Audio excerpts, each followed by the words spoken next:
Banyak di sini yang siap diberkati Tuhan dan jadi berkat dimanapun Anda berada. Berikan sorak-sorai yang meriah buat Tuhan kita yang ajaib. Sama-sama kita nyanyikan. Kasih setiamu nyata bagiku, hikmat kebajikan tersedia bagiku. Sebab alasanku limpahkan segalanya, dan anugerahnya sangat besar bagiku. Mari melompat bagi Tuhan. Aku diberkati, aku dilimpahi, karena alasanku untuk menyediakan. Aku diberkati, aku dilimpahi, atas sempurna anugerah Tuhan bagiku.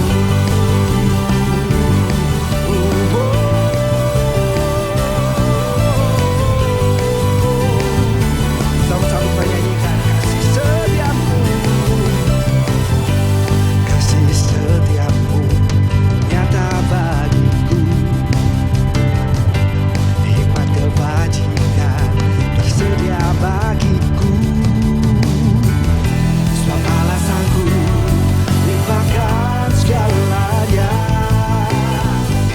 dan anugerahnya sangat besar bagiku. Dengan iman kita nyanyikan.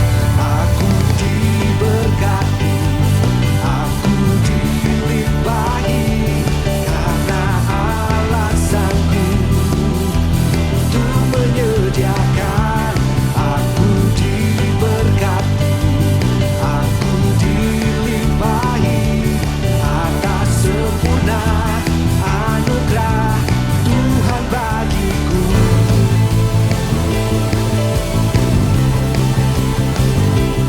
Jaya.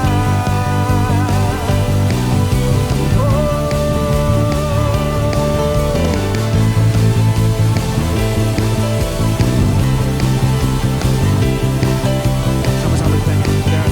Sebab alasanku, sebab alasanku limpahkan segalanya, dan anugerahnya sangat besar bagiku. Sebab alasanku limpahkan segalanya, oh, dan anugerahnya sangat besar bagiku. Aku diberkati, aku dilimpahi, karena alasanku untuk menyediakan.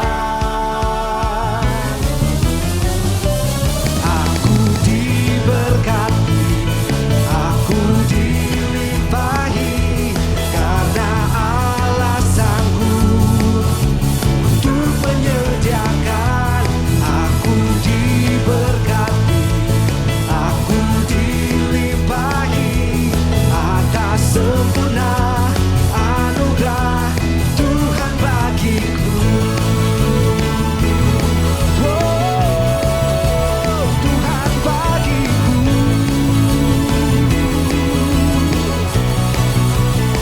Mari berikan sorak-sorai yang terbaik buat Tuhan kita yang dahsyat. Haleluya.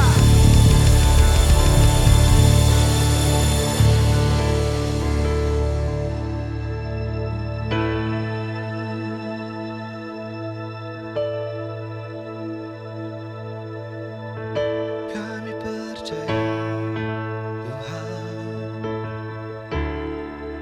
Kau sanggup memberikan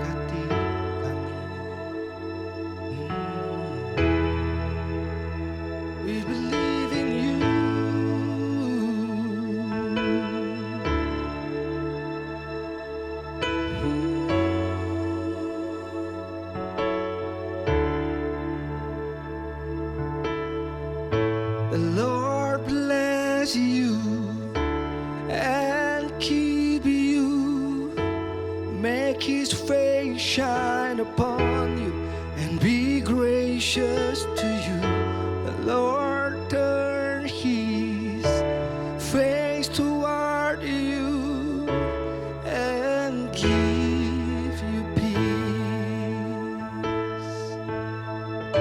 Dengan iman kita nyanyikan.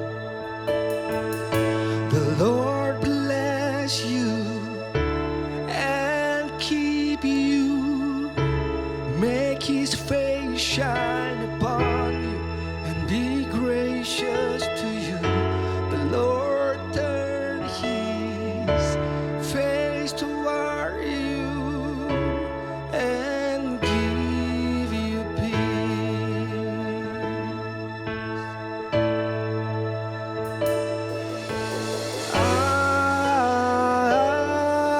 Amen. Amen.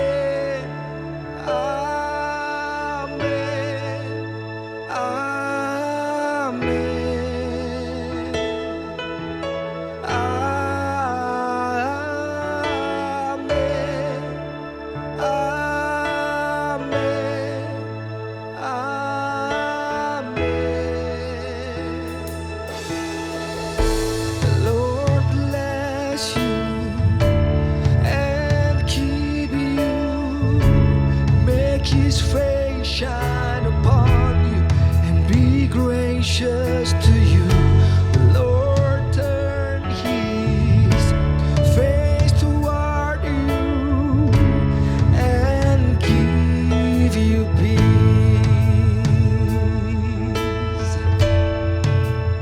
Oh, amen.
We believe in you. May His favor be upon you and 1,000 generations, and your family and your children and their children and their children. May His favor be upon you and 1,000 generations, and your family and your children and their children and their children. May His favor be upon you and 1,000 generations, and your family and your children and their children and their children. May His favor be upon you in 1,000 generations, and your family and your children and their children and their children. May His presence go before you and behind you and beside you or around you and within you. He is with you. He is with you in the morning, in the evening, in your coming and your going, in your weeping and rejoicing. He is for you. He is for you. He is for you. He is for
shine upon you and be gracious to you. The Lord turn His face toward you and give you peace. Shalom Impact Youth, berharap teman-teman dalam kabar baik-baik dalam penyertaan Tuhan yang sempurna. Dan Impact Youth hari ini akan dilayani oleh Pastor Randy Chandra Dinata, di mana teman-teman akan diberkati dengan firman Tuhan yang akan dibagikan dalam sebulan ini tentang balance. Dan hari ini kita pasti akan diberkati lewat firman Tuhan yang akan kita dengarkan bersama-sama. Tapi sebelumnya mari kita satukan hati kita berdoa. Tuhan Yesus, terima kasih, mengucap syukur buat penyertaan-Mu sampai hari ini. Dimanapun kami berada dalam perjalanan, kami ada di rumah, kami mendengarkan atau menyaksikan tayangan ini. Kami percaya Tuhan, kuasa-Mu bekerja dalam setiap kata-kata yang akan dibagikan. Berdoa, Tuhan memberkati Pastor Randy yang ada, Tuhan jadi berkat bagi kami. Bahkan dalam setiap perkataan yang keluar dari mulutnya jadi perkataan Tuhan untuk mengingatkan kami, untuk menegur kami, untuk mengarahkan kami seperti apa yang Tuhan mau. Sekali lagi Tuhan, kami serahkan firman Tuhan ke dalam tangan Tuhan Yesus sendiri yang akan berkata-kata bagi kami. Di dalam nama Yesus Kristus kami ucap syukur, sama-sama kita katakan amin. Oke teman-teman, hari ini aku dikasih sebuah tema yang berjudul tentang keseimbangan ya saudara, teman-teman ya. Dan aku beri judul Balance Life. Bilang sama aku, Balance Life. Wah, ini kan sesuatu yang belakangan tuh sering banget ya diomongin ya, tentang bagaimana sih kita memiliki sebuah kehidupan yang seimbang, ya kan? Ada istilah work life balance gitu ya, di dalam dunia sekuler pun ada istilah-istilah seperti itu. Dan saya percaya sebagai anak Tuhan pun kita harus belajar teman-teman ya, untuk memiliki sebuah kehidupan yang balance. Boleh di next slide? Di sini aku katakan bahwa healthy Christian life is a balanced Christian life. Oke, jadi sebuah kehidupan Kristen yang sehat itu adalah sebuah kehidupan Kristen yang balance, yang seimbang. Nah, tapi ya saya sendiri mengakui ya, realitanya ketika kita sebagai anak-anak muda Kristen yang mungkin belum lama bertobat ya, hitungan masih mungkin beberapa bulan yang lalu atau mungkin beberapa tahun yang lalu, yang namanya punya kehidupan yang balance itu enggak seketika ya. Itu adalah sebuah proses yang kita lewatin day by day. Untuk menemukan titik keseimbangan sebagai seorang Kristen itu enggak gampang teman-teman. Ya, dan itu membutuhkan proses. Biasanya nih ya, biasanya orang Kristen yang sebelum mengenal Tuhan gitu ya, mungkin yang agak-agak bengal, yang agak-agak bandel gitu ya. Biasa kita menghabiskan waktu kan buat nongkrong ya. Kita menghabiskan waktu, yang penting gue jalan-jalan sama teman-teman, hang out ya kan, bisa have fun dengan teman-teman. Nah terus ketika kita percaya Yesus, ketika kita mengalami perjumpaan dengan Kristus, lalu apa yang terjadi? Yang tadinya anak jalan-jalan, anak mall gitu kan ya, anak nongkrong berubah jadi abuy gitu kan. Anak buah Yesus. Nah ya kan.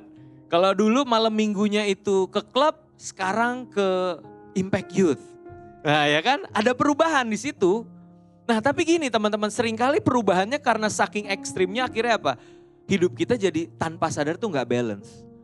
Yang harusnya kita bisa membagi waktu kapan sama keluarga, kapan sama teman-teman, kapan sama mungkin akademis di sekolah.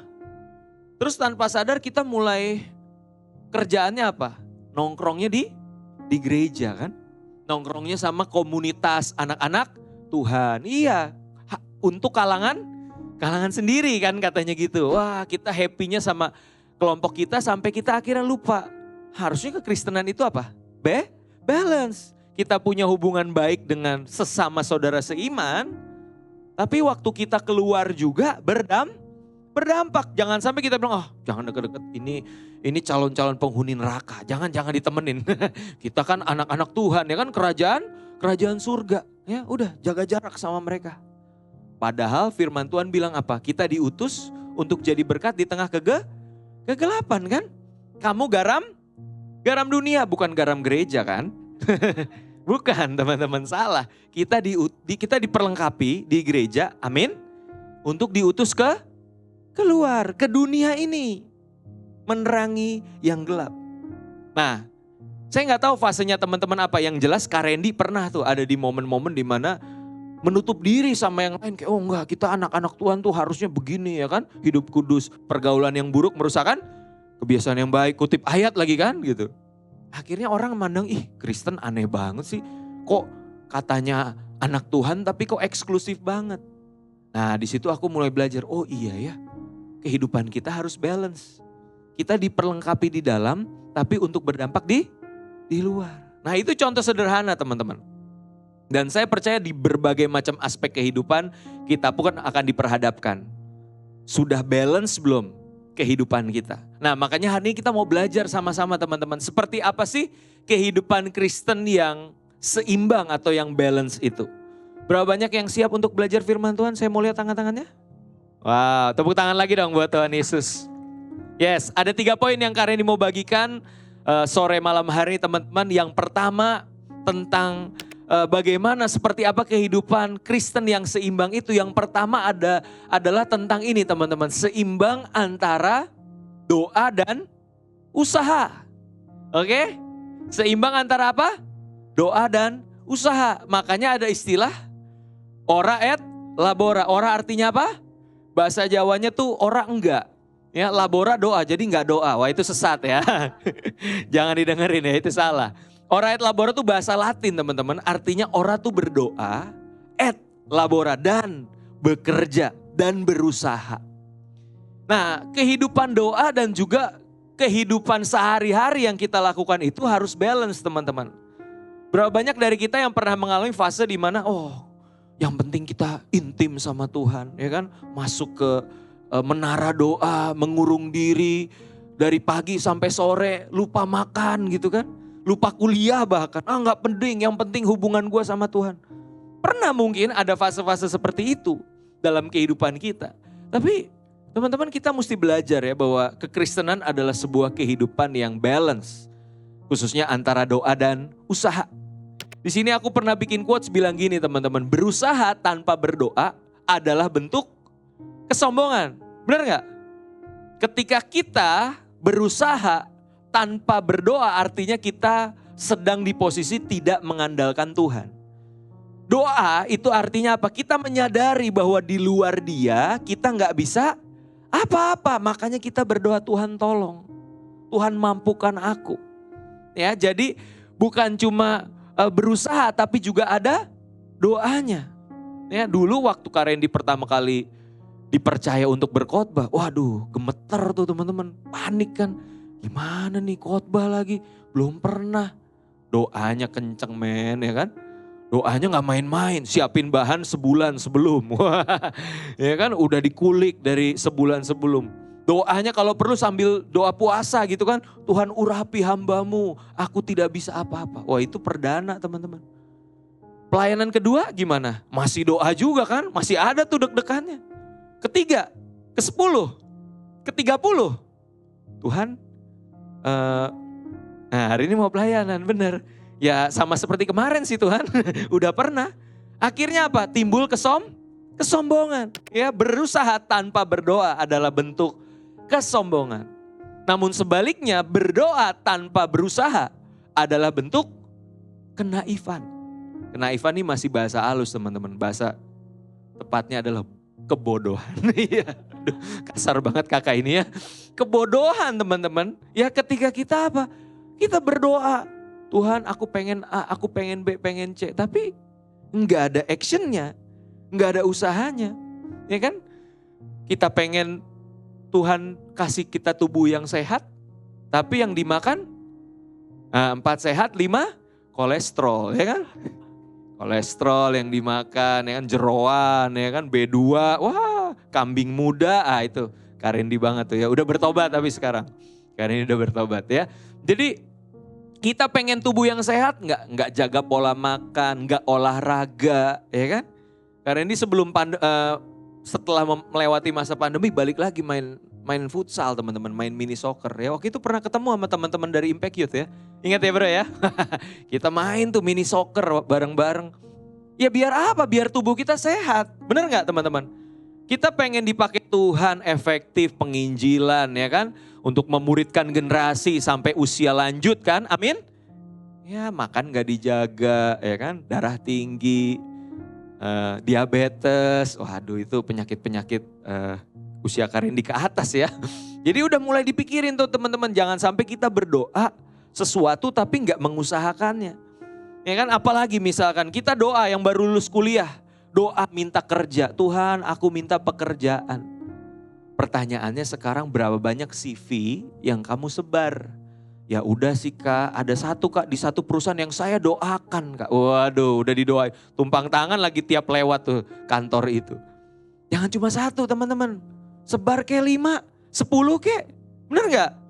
Halo? Iya karena doa harus disertai dengan usaha. Tuhan, aku udah lama single. Aku butuh pasangan hidup Tuhan. Oke kata Tuhan. Waduh. Jangan CV, langsung undangan bro. Calonnya belum ada, undangannya udah disebar kan. Kacau. Ya. Bagaimana kita mengusahakannya? Ya merawat diri baik-baik ya kan. Zaman sekarang udah ada skincare ya. Ya minimal glowing-glowing dikit lah gitu ya. Terus yang cowok-cowok ada satu benda namanya deodoran ya. Jadi kalau udah ada nih usia-usia biasanya tuh dari SD ke SMP gitu kan. Dia gak sadar kalau keteknya udah mulai mengeluarkan aroma-aroma tertentu kan. Nah coba pakai deodoran ya merawat diri. Ya itu salah satu bentuk usaha kita teman-teman. Amin. Ya jadi jangan cuma berdoa tapi ngaca juga sekali-sekali ya. Nah Yeremia 29 ayat 7 nih dikatakan di sini. Usahakanlah kesejahteraan kota kemana kamu aku buang. Ya ini konteksnya kan bangsa Israel lagi dibuang ke Babel ya. Jangan sampai misalkan teman-teman dari ada yang tinggalnya di Bekasi terus merasa oh aku dibuang di Bekasi. Jangan. Ya kan. Ngucap syukur dimanapun kita ditempatkan ya itu Tuhan sedang punya rencana bagi kita ya. Kemana kamu aku buang dan berdoalah untuk kota itu kepada Tuhan. Sebab kesejahteraannya adalah kesejahteraanmu. Perhatikan teman-teman di situ ada usahakanlah dan berdoalah. Oke, jadi nggak cuma berdoa, ada usahanya. Nggak cuma berusaha tapi juga ada doanya. Nah itu yang pertama teman-teman ya. Seimbang antara doa dan usaha ada istilah ora et labora. Nah yang kedua, satu lagi nih istilah yang aku mau perkenalkan sama teman-teman. Namanya ini, baca bareng yuk. 2, 3. Laborare est orare. Laborare est orare itu bahasa Latin artinya gini, pekerjaanku itu adalah doaku. Pekerjaanku itu adalah ibadahku. Nah kalau kita cuma pengertiannya ora et labora nih, seringkali nih orang Kristen jatuhnya jadi apa teman-teman? Dia bikin adanya pemisahan antara kehidupan rohani dengan kehidupan sekuler. Ini yang rohani itu di list apa-apa aja, yang duniawi apa-apa aja. Akhirnya apa orang seringkali gini menganggap hal-hal yang sifatnya rohani, berdoa misalkan, itu adalah sesuatu yang nilainya lebih tinggi daripada pekerjaan sehari-hari. Akhirnya apa?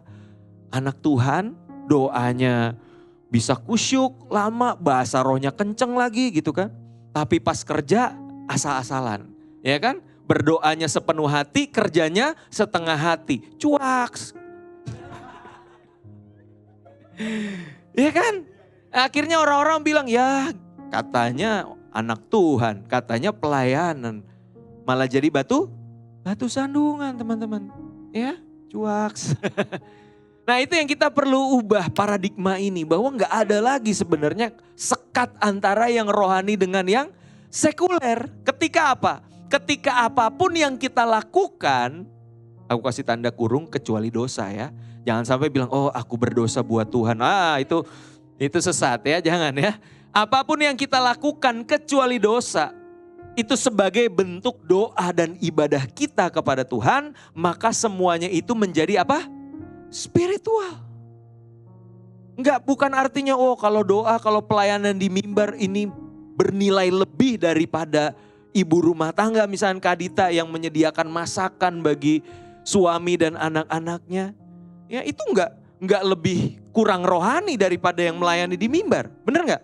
sesuai dengan panggilan masing-masing. Ya, jadi dimanapun teman-teman saat ini berada, yang kuliah, kuliah yang benar. Amin. Amin kan yang kuliah? Zaman sekarang kan segala sesuatu dipermudah dengan teknologi. Sekarang ada istilah namanya ChatGPT teman-teman. Ya kan? Ada tugas dari kampus, diem-diem ya kan, nanya sama ChatGPT. Tolong buatkan summary pelajaran ini, enter. Keluar tuh semua. Pada tahu nggak? Pura-pura nggak tahu loh. Wah itu pada jago make gitu. Tapi kita sebagai anak Tuhan, ya bukan artinya nggak mengenal teknologi juga, tapi kan belajar apa ya? Nilai-nilai orisinalitas ya kan, integritas itu kan perlu kita jaga teman-teman ya. Jangan copy paste. Nanti giliran udah skripsi ditanya sama penguji kan gelagapan kan? Ntar Kak, Pak saya tanya dulu sama ChatGPT kan gak mungkin ya. Jadi ayo teman-teman, bertanggung jawablah dalam kehidupan kita masing-masing. Karena apapun yang kita kerjakan itu adalah doa. Itu adalah ibadah kita kepada Tuhan ya kan. Makanya ada ayat yang sangat terkenal nih. Kolose pasalnya yang ketiga ayat 23, yuk kita baca bersama 2-3. Apapun juga yang kamu perbuatlah dengan segenap hatimu seperti untuk Tuhan dan bukan untuk manusia. Apapun juga, dimanapun, kapanpun engkau bisa melakukan semuanya itu untuk Tuhan dengan segenap hatimu. Dan itulah yang menjadi doamu. Itulah yang menjadi ibadahmu di hadapan Tuhan. Amin teman-teman. Ya, itu yang pertama. Seimbang antara doa dan usaha. Yang kedua teman-teman. Perlu adanya keseimbangan antara pengenalan dan pengalaman akan Tuhan. Bilang sama Kak Randy, pengenalan. Pengalaman. Nah ini dua hal yang berbeda teman-teman. Dan ini harus balance. Ya nggak boleh berat sebelah. Nah Kak Randy punya pengalaman satu yang menarik ya. Dan ini buat Kak Randy menjadi sebuah pengalaman yang begitu membuat imanku tuh teguh. Jadi satu kali aku punya orang tua, papi aku tuh tahun 89 pernah divonis sakit kanker, kelenjar getah bening. Stadiumnya udah tinggi dan dokter bilang hidupnya itu divonis tinggal 3 bulan lagi. Waktu itu Kak Randy masih umur 2 tahun berarti, Kak Randy kelahiran 87. Nah keluarga panik, keluarga stres. Tapi satu waktu ada pendeta yang datang bersama dengan kakak perempuan dari papi aku, didoain mujizat teman-teman. Sembuh. Papi yang tadinya Kristen KTP, Kristen napas, Natal Paskah, tiba-tiba jadi berapi-api. Oh disembuhin Tuhan gimana enggak? Dokter semua bilang, wah ini mah mujizat nih. Nggak mungkin enggak, ini mujizat. Papi mulai kesaksian di mana-mana. Dan anak-anaknya yang mulai bertumbuh dewasa, mulai beranjak menjadi anak sekolah minggu, remaja itu punya satu pengalaman bahwa oh Tuhan yang disembah papiku ini Tuhan yang maha kuasa. Dia Tuhan yang baik. Akhirnya itu menjadi sebuah pengalaman yang minimal jadi sedikit membuat aku percaya. Aku gak akan minimal gak akan ninggalin Tuhan lah gitu ya. Mungkin karena ada cewek yang cantik gitu ya. Terus aku bilang coba-cobain gitu kan, pengen tahu pacaran sama beda agama. Enggak, tapi karena aku, setia. Karena Tuhan baik gitu kan. Amin? Halo? Ada yang pacaran beda agama? Ya enggak langsung ditembak gitu ya. Nah, itu yang terjadi teman-teman. Tapi, apakah artinya aku melalui pengalaman papi itu akhirnya aku mengalami sebuah pertobatan yang real? Enggak teman-teman. SMA aku tuh dibaptis. Tapi dibaptis bukan karena keinginan sendiri. Karena cici aku sama adik aku, mereka lebih dulu aktif ke gereja. Aku dulu tuh bergumul dengan Doraemon dan kawan-kawan. Dengan film kartun tuh, berat banget mau ke gereja gitu. Mereka duluan dibaptis dan aku bilang, aku mau ikut dong. Masa lu pada dibaptis, gua enggak. Akhirnya aku dibaptis. Tapi itu ikutan, ya kan? Ya udah jalan-jalan terus bahkan kita masih pas masuk kuliah, pacaran pun aku belum yang sungguh-sungguh ikut Tuhan. Baru 2009 aku ngalamin perjumpaan pribadi dengan Tuhan. Lewat Bible study, waktu itu yang pimpin Kak Christopher Tapiheru. Sekarang jadi kakak iparku. Iya. 2009 guys. Jadi itu pengalaman papi aku. Aku gak punya pengalaman pribadi sama Tuhan. Sampai 2009. Nah, di dalam perjumpaanku dengan Tuhan itu aku ngalamin kasih Tuhan yang luar biasa. Yang aku alamin. Tapi gini, pengalaman bersama Tuhan itu gak boleh dijadikan satu-satunya fondasi di dalam pertumbuhan iman kita. Pengalaman itu harus berjalan dengan pengenalan akan Tuhan melalui apa? Firman Tuhan, melalui kitab suci teman-teman. Kenapa ini penting? Karena yang namanya pengalaman itu sifatnya subjektif teman-teman. Bilang sama aku subjektif. tahun 89 papi aku ngalamin cancer. Di jamah Tuhan mujizat sembuh. Itu pengalamanku. Tapi bisa jadi ada beberapa dari antara itu papinya Kak Randy. Orang tuaku berpulang karena cancer. Pengalaman tiap orang beda-beda. Subjektif teman-teman. Berikutnya pengalaman itu juga belum tentu selalu terulang. Bisa jadi 89 Tuhan sembuhin papi aku. Tapi ke depannya walaupun sampai hari puji Tuhan masih sehat. Tapi kita nggak pernah tahu suatu hari ada penyakit yang menimpa papi di usia tuanya. Dan kita udah doa tumpang tangan berharap mujizat dan ternyata Tuhan berkehendak lain. Bisa nggak teman-teman? Pengalaman. Ya, jadi nggak bisa dijadikan patokan teman, nggak bisa dijadikan fondasi yang benar. Makanya kita butuh firman Tuhan. Karena dari firman Tuhan kita tahu, oh apapun yang terjadi, situasi kondisi yang Tuhan izinkan terjadi, Dia tetap Bapa yang baik. Dari firman Tuhan kita tahu Allah turut bekerja di dalam segala sesuatu untuk mendatangkan kebaikan bagi mereka yang mengasihi Dia. Kalau nggak ada bekal firman Tuhan, akhirnya apa? Kita akan berkata Tuhan baik selama situasi kondisi kita baik. Kalau keadaan kita lagi nggak baik-baik, Tuhan kurang baik, jangan-jangan. Ya kan? Makanya firman Tuhan ini menjadi penting teman-teman. Nah, pengalaman tanpa disertai pengenalan, kekristenan itu nggak ubahnya adalah perdukunan teman-teman. Ya kan? Wah, kalau udah punya pengalaman rohani dengan Tuhan, yang sifatnya subjektif dan supranatural, dikit-dikit Tuhan berkata, di sana ada roh-roh yang, ya kan? Dikit-dikit Tuhan bilang, tapi nggak pernah baca Alkitab, cuaks lagi kan tuh, ya kan? Pengalaman tanpa pengenalan itu perdukunan teman-teman, ya. Namun sebaliknya pengenalan tanpa pengalaman, orang Farisi dan ahli Taurat. Kita tahu banyak tentang firman Tuhan, tapi nggak tahu sebenarnya pengalaman berjalan bersama Tuhan tuh kayak gimana sih rasanya. Ya buktinya aku teman-teman. Nah, kalau aku dulu udah nggak punya pengalaman, jarang baca Alkitab lagi. Aduh kacau sih. Ya tapi anugerah Tuhan loh teman-teman ya. Saya percaya sekalipun mungkin teman-teman merasa hari ini, aduh Kak aku juga pengenalan juga belum banyak, pengalaman juga kurang. Nggak masalah teman-teman. Hari ini kan tadi aku bilang, belum ada yang punya titik seimbang yang tepat kan. Ini adalah usaha kita untuk menemukan titik balance-nya. Ya, tetap semangat teman-teman. Kita baca firman dan dari situ kita mengalami pengalaman bersama dengan Tuhan. Nah, berikutnya teman-teman. Di sini aku mau katakan bahwa masih tentang pengenalan dan pengalaman. Roh Kudus dan firman Tuhan itu berkolaborasi, teman. Waduh, ini keren banget ya. Berkolaborasi untuk menumbuhkan iman di hati kita. Lewat apa? Pengalaman-pengalaman hidup. Peristiwa-peristiwa kehidupan yang terjadi, kita baca firman, kita renungkan firman, nanti Roh Kudus itu yang akan mengingatkan kita. Ya, ada ayat-ayat yang akan bahas itu pop up, keluar dari hati kita, dan itu yang akan menguatkan kita ketika menghadapi masalah. Makanya di Yohanes 14 ayat 26 dikatakan, tetapi penghibur, yaitu Roh Kudus yang akan diutus oleh Bapa dalam namaku, Dialah yang akan mengajarkan segala sesuatu kepadamu. Dan akan apa? Mengingatkan kamu akan semua yang telah kukatakan kepadamu. Nah teman-teman, Roh Kudus itu punya fungsi, punya peran untuk mengajar dan mengingatkan.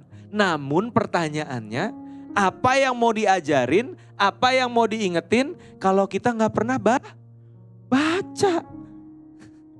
Zaman Kak Randy sekolah dulu ada istilah yang bilang gini. Banyak belajar, banyak lupa. Sedikit belajar, sedikit lupa. Nggak pernah belajar, nggak pernah lupa. Kesimpulannya apa?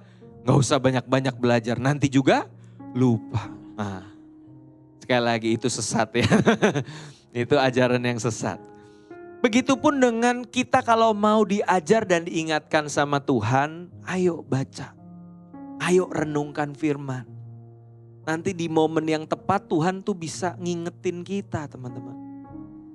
Nah ini sama juga nih ya, ngomongin soal ora et labora, jangan jadi anak Tuhan yang tidak bertanggung jawab. Besok mau ujian nih, udah tahu nih besok mau ujian, nggak belajar. Mabar ya kan. Wah, mabar, tengah malam yang cewek-cewek Netflix ya kan, drakor gitu. Besoknya panik dong, tapi tenang. Ada Tuhan. Dia angkat pensil, jangan lupa diolesin minyak urapan. Tuhan, aku mengandalkan Engkau. Rohani banget ya. Terus soalnya pilihan ganda benar. Kok gerak nih pensilnya ini? Oh, Roh Kudus. Roh Kudus. Itu bukan Roh Kudus, itu jelangkung teman-teman. Cara kerjanya kan gak gitu ya. Belajar yang rajin, amin. Belajar yang sungguh-sungguh. Tapi yang namanya manusia bisa lupa. Nah baru di situ kamu berdoa, Tuhan berikan aku hikmat, berikan aku daya ingat yang baik. Supaya aku bisa mengerjakan. Itu Kristen, bukan perdukunan, amin. Bukan perjelangkungan. Aduh, jadi emosi. Oke, itu yang kedua teman-teman. Seimbang antara pengenalan dan pengalaman akan Tuhan. Ketiga yang terakhir. Nah ini bicara balance of life ya. Kehidupan yang seimbang. Kadang kita tuh anak-anak Tuhan karena cintanya sama Tuhan. Saking cintanya sama Tuhan tuh sering banget ngomong. Oh yuk kita melayani Tuhan tanpa batas. Waduh. Ya Kak Randy pernah mengalami momen itu dan gak salah teman-teman. Sekali lagi ini kan perjalanan hidup ya. Semua juga pernah loh mengalami yang seperti ini. Tapi pada akhirnya Kak Randy mulai punya istri, punya anak-anak. Kak Randy juga bukan full time. Kak Randy ada pekerjaan juga, ada sekolah musik yang aku usahakan juga. Jadi ternyata pelayanan itu kita juga harus tahu batas. Nah teman-teman harus bisa bedain. Nih sebelum nanti pada bilang, oh Kak Randy ngajarin orang jangan pelayanan sungguh-sungguh. Salah, bukan itu. Ya, ada beda teman-teman antara melayani Tuhan, pribadi Tuhan dan juga sesama manusia dengan kita hanya berfokus kepada melayani kegiatan atau program gerejawi loh. Ada bedanya. Kalau kamu udah terjun langsung di dalam pelayanan, kamu bisa membedakan itu. Ya, akan ada momen-momen di mana Roh Kudus ingetin kita kayak, kamu pelayanan generasi katanya. Kapan bagi hidupnya? Kapan sediain waktu buat anak-anak yang kamu pimpin? Kayaknya kamu sibuk cuma bikin program, bikin kelas-kelas pemuritan. Tapi ada nggak berbagi hidup sama mereka? Ya kan? Wah itu mulai sadar tuh, oh iya. Nah sekali lagi ya, kegiatan, nih aku klarifikasi dulu, jangan sampai salah. Kegiatan dan program gerejawi itu bagus. Aku youth pastor, aku mengembalakan anak-anak muda dan juga dewasa muda. Butuh program nggak? Butuh. Jadi jangan salah tangkap ya teman-teman, jangan habis ini bilang ke Ciheni, jangan ada program lagi. Wah itu Kak Randy yang dipanggil ntar ya. Nah pertanyaan selanjutnya teman-teman. Waktu kita melayani, apakah kamu ada sedang dalam posisi melayani sesuai dengan kapasitasmu? Atau jangan-jangan kamu didapati sedang mengeksploitasi dirimu sendiri? Karena gini balik lagi, aku tahu beberapa dari antara kita mahasiswa mungkin. Pelajar. Yang namanya pelajar tugas utamanya apa? Halo? Belajar apa penginjilan ke pulau-pulau? Belajar, ya kan? Yang kuliah, tugas utamanya apa? Kuliah yang benar. Jangan sampai pelayanannya luar biasa, IP-nya nasakom tuh bahasanya Kak Randy. Nasib 1 koma teman-teman. Iya kan?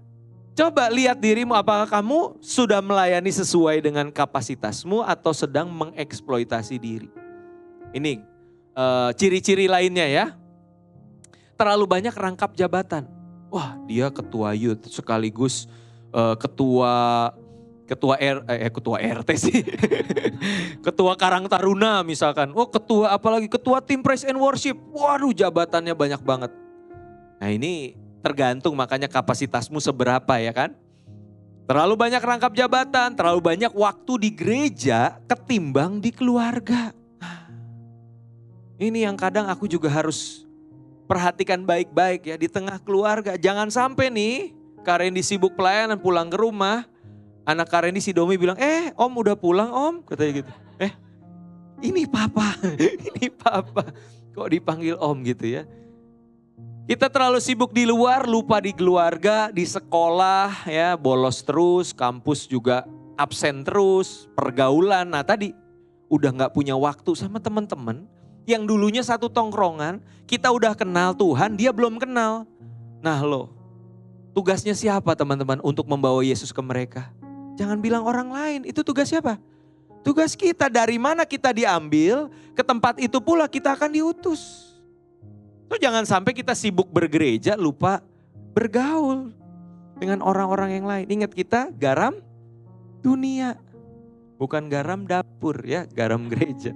Nah, pelayanan. Nah, kalau udah terlalu banyak rangkap jabatan, terlalu banyak pekerjaan yang diberikan di luar kapasitas kita, akhirnya apa?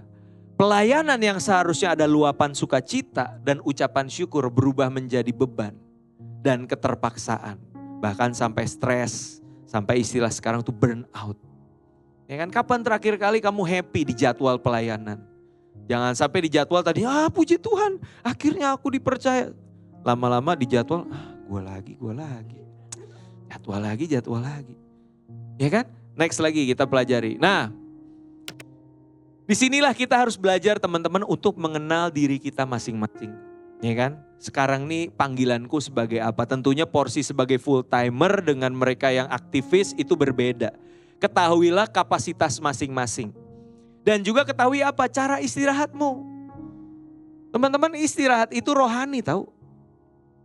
To rest adalah sesuatu yang rohani. Makanya ada istilah liburan, holiday, holy dan day. Hari yang suci. Ya kan? Karena kita istirahat, benar gak? Kita bukan robot. Ya kan, Tuhan aja kerja 6 hari, istirahat 1 hari. Nah lu istirahat 6 hari, kerja 1 hari. Ya, itu pemalas namanya ya. Lah kita gak ada waktu istirahat. Ketahui cara istirahatmu teman-teman. Kalau Kak Randy pribadi nih, healingnya Kak Randy itu bukan jalan-jalan keluar. Biasanya kalau udah capek pelayanan, Kak Dita ngajak, ayo kita liburan yuk kemana. Itu gak healing buat aku. Buat aku itu capek. Ya tapi berarti ini subjektif ya masing-masing. Istirahatku tuh tidur-tiduran di depan sofa, pakai remote ya kan, nonton Netflix atau apa. Itu istirahat bagi aku. 1 hari aja udah cukup. Besoknya seger lagi. Tapi kalau pergi jalan-jalan, itu malah menguras energi. Nah teman-teman harus cari tahu sendiri istirahatmu tuh model apa. Ya jangan sampai lu burn out gak tahu cara istirahat. Itu bahaya. Terus yang kedua apa? Berani berkata tidak. Waduh ini penting teman-teman ya. Berani berkata tidak teman-teman. Dulu itu aku tuh Mr. Yes Man di gereja. Kak Dita tahu banget. Kalau udah Ren pelayanan kita butuh ini Ren. Oh iya siap. Worship leader, gas gitu kan. Waktu itu aku pernah ada di momen dimana udah mulai diundang pelayanan ke tempat-tempat lain dan aku belum update jadwal worship leader aku di gereja. Ya. Jadi aku tuh bisa pagi, ibadah kita tiga kali, pagi, siang, sore. Pagi, siang aku pelayanan worship leader, siang ke sore aku colong-colong ada pelayanan ke tempat lain, sore balik lagi. Waduh suara itu sore udah serak-serak banjir bro, udah gak jelas mau nyanyi apa, udah serak gitu kan. Sampai akhirnya aku gak bisa, gak bisa mengambil keputusan dan berkata tidak. Sampai akhirnya ada satu pendoa datengin aku, dia bilang ini Ren boleh gak saya berdoa buat kamu? Oh iya silakan. Dan isi doanya dia bilang apa? Kamu itu terlalu banyak memikul hal-hal yang seharusnya bukan bagian kamu. Wow aku bilang oh iya ya benar juga ya. Ya akhirnya aku memberanikan diri ketemu sama koordinator worship leader. Tante mohon maaf ya, aku punya update sekarang begini-begini. Awalnya kesel kayak Randy sombong ya sekarang begini. Enggak, itu enggak keluar dari mulutnya lah ya. Cuma mukanya tuh kayak gimana gitu. Cuma ya udah, aku harus lakukan itu. Karena tanpa sadar tahu nggak apa teman-teman, kalau kita terlalu banyak mengambil porsi pelayanan, ada orang di belakang kita yang bisa bertumbuh, bisa berkembang pelayanannya, itu ketahan gara-gara kita. Benar nggak? Ya, jadi ada baiknya juga kita beristirahat atau bahkan say no buat apa? Buat orang lain dapat kesempatan. Amin? Ya, ini penting teman-teman. Nah, berikutnya pemimpin, youth pastor, youth leader itu perlu untuk memperhatikan kesejahteraan rekan pelayanan mereka. Ya, perlu ditanya teman-teman, apakah ada yang kekurangan waktu dengan keluarganya? Aduh Kak, aku dijadwal doa pagi, doa siang, doa malam, ya kan? Hari Senin, Selasa, Rabu, dijadwal terus. Aku nggak punya waktu sama papa mama. Perlu diperhatikan teman-teman. Ya, dengan keluarga, belum lagi yang mukanya udah setengah watt, udah capek, kekurangan istirahat. Dan kadang mereka juga kekurangan apresiasi teman-teman. So mulai bangun culture di mana ayo belajar menghargai apa yang orang lain udah bikin. Mungkin gak banyak tapi apresiasi. Karena budaya kita nih, netizen plus 62, itu dari 10 atribut. Seseorang punya 10 atribut, 9 baik, ada 1 yang buruk. Yang diserang yang mana? Yang 1 itu, yang 9 gak pernah di-mention. Ih hebat ya kamu, luar biasa ya kamu, gak pernah disinggung. Nah sekarang belajar teman-teman, ubah mindset kita. Makanya bajunya tuh tulisannya apa? Don't judge. Ya kan? Jangan menghakimi, perbanyak apresiasi. Nah itu. Nah terakhir teman-teman, di tengah dunia kita hari ini budayanya tuh comparing and competing teman-teman. Saling membanding-bandingkan. Terus saling bersaing, ya kan? Apalagi di masa pandemi, gereja tuh kan, gereja online tinggal ngeklik ya, cek gereja sebelah kan gampang gitu ya. Akhirnya yang timbul apa? Kompetisi, ya. Sesama tubuh Kristus saling bersaing. Nah, di sini kita harus ubah budayanya. Ya, ini bukan tentang persaingan, termasuk juga di gereja lokal, tapi ini tentang bagaimana kita saling bersinergi. Ya, di mana kita ini tidak beroperasi dengan budaya yang sama karena itu akan melelahkan. Karena tujuannya ujung-ujungnya apa? Efisiensi. Dengan biaya yang sekecil-kecilnya mendapatkan hasil yang sebesar-besar. Akhirnya apa? Banyak orang tereksploitasi teman-teman. Gereja gak mainnya harusnya gak kayak gitu. Amin. Ya, gereja harus tahu kebutuhan jemaat, kebutuhan pengerjanya, apresiasi. Ya, yang penting kita melayani di dalam batas-batas yang sehat. Amin. Nih ada satu quotes dari Kak Yeri, ya ini belum sih, ini tambahan aja dari aku. Kak Yeri Patinasarani, Pendeta Yeri pernah bilang gini, kalau kamu sibuk pelayanan buat satu gereja misalkan, terus kamu sakit gara-gara kamu kecapean pelayanan, terus bahkan kamu sampai meninggal, oh, itu luar biasa ya dedikasinya ya. Gereja akan berduka cita, berapa lama? Mungkin seminggu, sehari, sadis banget ya. Seminggu ya kan, ditangisi ya kan, wah ini seorang pengerja yang sangat berdedikasi gitu. Tapi minggu kedua, minggu ketiga, bulan berikutnya harus ada pengerja baru dong menggantikan dia. Ya hidup harus berjalan, pelayanan harus terus berjalan. Tapi kalau karena pelayanan kita yang misalkan saya udah berkeluarga, saya harus meninggalkan dunia ini, apa kabar istri dan anak-anak saya?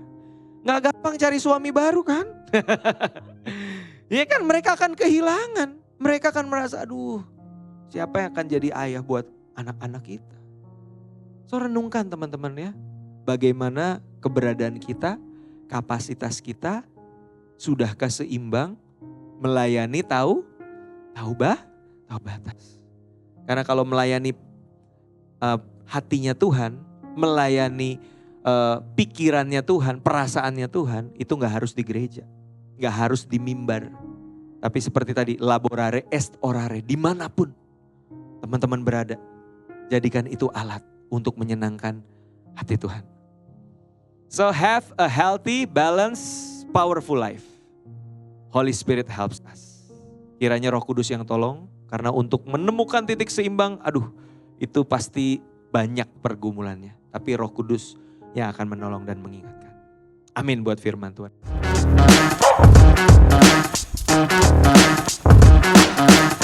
Pastinya teman-teman diberkati, khususnya dari firman Tuhan dari Pastor Randy yang mengingatkan ada dalam hidup yang seimbang, di mana seimbang antara doa dan usaha, seimbang antara pengenalan dan pengalaman akan Tuhan, dan melayani tahu batas dalam kehidupan kita.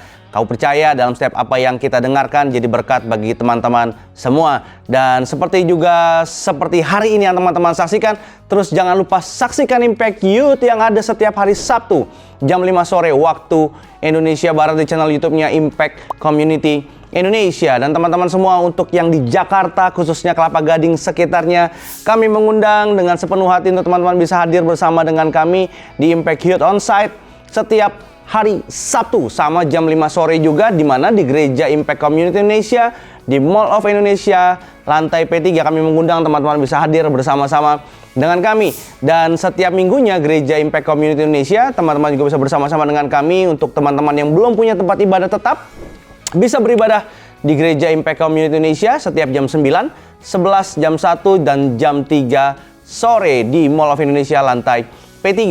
Dan ibadah ini bukan hanya mingguan saja atau konten-konten saja, tapi ada Impact Family, yaitu komunitas sel di mana teman-teman bisa bergabung bersama dengan kami, bisa mendapat keluarga yang baru untuk saling support, saling mendoakan satu dengan lainnya. Bisa scan QR code yang ada di sini.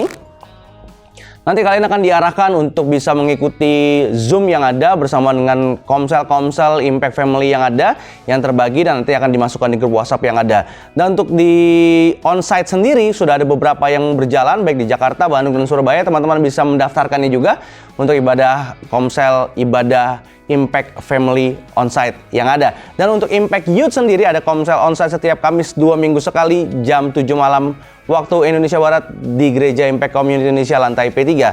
Teman-teman bisa hubungi nomor berikut. Dan pelayanan Impact Youth sendiri juga bukan hanya pelayanan hari Minggu saja dalam hari Sabtu yang ibadah onsite, tapi ada Impact Youth Goes to Campus. Tuh teman-teman semua yang punya pelayanan baik persekutuan doa di kampus, di sekolah, dimanapun kalian ada yang mau atau butuh support kami, butuh di mentoring, kami siap bisa bersama-sama dengan teman-teman mencapai apa yang Tuhan inginkan. Jangan sungkan-sungkan untuk hubungi nomor berikut ini. Dan terakhir teman-teman, untuk kalian mau mensupport pelayanan Yayasan Tangan Pengharapan, seperti yang teman-teman tahu, kalian tinggal beli kaos-kaos keren ini, merchandise keren ini, banyak modelnya yang ada.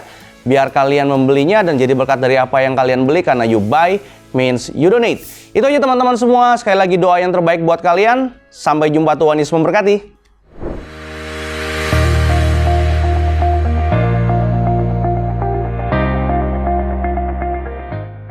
Bagi saudara-saudara yang diberkati Impact Community Indonesia dan ingin memberikan persembahan atau donasi, dapat disalurkan ke rekening Bank Gereja Impact Community Indonesia dan Yayasan Tangan Pengharapan, serta QR Code BCA Mobile, GoPay, OVO, Dana, Shopee, dan link aja. Impact Community Indonesia mengadakan 4 kali ibadah onsite setiap hari Minggu, pukul 9 waktu Indonesia Barat, pukul 11 waktu Indonesia Barat, pukul 13 waktu Indonesia Barat, dan pukul 15 waktu Indonesia Barat di MOI, Mall of Indonesia Kelapa Gading lantai P3. Ibadah pertama hingga ibadah ketiga disertai ibadah anak dan ibadah remaja. Pastikan kehadiran Anda. Mari bersama-sama untuk datang dan mengikuti 60 Minute Worship secara onsite setiap Rabu malam pukul 19.30 waktu Indonesia Barat, langsung di Gereja Impact Community Indonesia, Mall of Indonesia lantai P3. Mari bawa keluarga dan ajak orang-orang yang Anda kasihi. Impact Community Indonesia Friday Service, ibadah setiap hari Jumat yang ditayangkan secara online pukul 19 waktu Indonesia Barat. Ibadah Saturday Service, ibadah Sabtu Impact Community Indonesia ditayangkan online setiap Sabtu pukul 19 waktu Indonesia Barat di YouTube Impact Community Indonesia dan YouTube Henny Kristianus. Setiap ibadah online Impact Community Indonesia sudah tersedia subtitle dalam bahasa Indonesia, bahasa Inggris, dan Mandarin. Anda dapat mengaktifkan dengan klik tombol CC atau closed caption pada layar Anda. Mari bergabung dalam doa kesembuhan dan perlindungan Tuhan setiap Selasa jam 6 sore waktu Indonesia Barat di YouTube Henny Kristianus, Instagram Henny Kristianus, dan Yohanes Kristianus. Dan bagi anak-anak muda, ada Impact Youth setiap Sabtu jam 5 sore waktu Indonesia Barat di Gereja Impact Community Indonesia. Bagi Anda yang ingin tahu lebih banyak tentang firman Tuhan, dapat bergabung dalam Bible Study Impact Community Indonesia melalui virtual setiap 2 minggu sekali pada hari Sabtu pukul 9 pagi waktu Indonesia Barat. Pendaftaran ini gratis dan dapat dilakukan dengan mengisi form registrasi melalui scan QR Code atau dapat menghubungi nomor yang tertera di layar Anda. Saksikan Menabur Cinta untuk Indonesia setiap Sabtu jam 11 waktu Indonesia Barat di YouTube Tangan Pengharapan.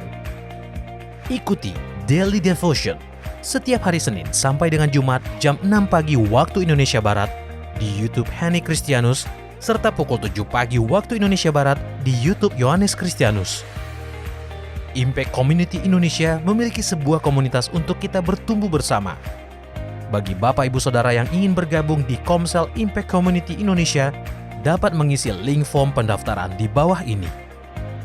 Bagi Anda yang rindu menjadi jemaat Impact Community Indonesia, dapat mengisi Google Form atau scan QR Code di layar Anda. Saudara dapat mengirimkan permohonan pelayanan doa dan konseling, atau jika Anda memiliki doa yang terjawab, serta kesaksian atas jawaban doa Anda, melalui Google Form, WhatsApp, atau email impactcommunity.id@gmail.com. Bagi Anda yang rindu untuk dibaptis, Anda dapat mendaftarkan diri Anda dengan scan QR Code yang ada di layar kaca atau menghubungi kami di 0811 9777 745. Tangan Pengharapan memproduksi merchandise Positive by YTP dan batik Tangan Pengharapan untuk menolong pendidikan anak-anak pedalaman Indonesia. Pembelian dapat dilakukan di online store Tangan Pengharapan, di Tokopedia, Shopee, dan WhatsApp merchandise Tangan Pengharapan di 0813 1100 5568. Panggilan sebagai orang Kristen berasal dari daerah Turki. Dari jemaat di Turki pula yang menjadi titik tolak penyebaran Injil kepada kaum non-Yahudi. Mari belajar bersama dan merasakan hadirat dan jamahan Tuhan dan pulang sebagai pribadi baru yang semangat di dalam Tuhan. Daftarkan diri Anda segera dalam Life Changing Journey ke Turki 7 Gereja Wahyu, Kapadokia, dan Gunung Salju Erciyes bersama Gembala Terkasih, Pastor Yohanes Kristianus pada tanggal 3 hingga 13 Desember 2023. Info dan pendaftaran hubungi nomor yang tertera di layar atau kunjungi booth Kanatur di lobi Gereja Impact Community Indonesia. Life Changing Holy Land Journey ke Mesir, Israel, Jordan, dan Mount Hermon, serta Petra. 1 hingga 13 Januari 2024 selama 13 hari. Bersama Pastor Yohanes dan Pastor Henny Kristianus, $3.300 all in. Dengan bonus Mount Hermon with cable car, Nile Cruise, Glass Boat, dan dapatkan free merchandise. Ikuti perjalanan yang akan mengubah hidup bersama Life Changing Holy Land Journey. Daftarkan diri Anda sekarang juga. Tempat sangat terbatas. Temukan dan ikuti media sosial kami di YouTube dan Instagram Impact Community Indonesia.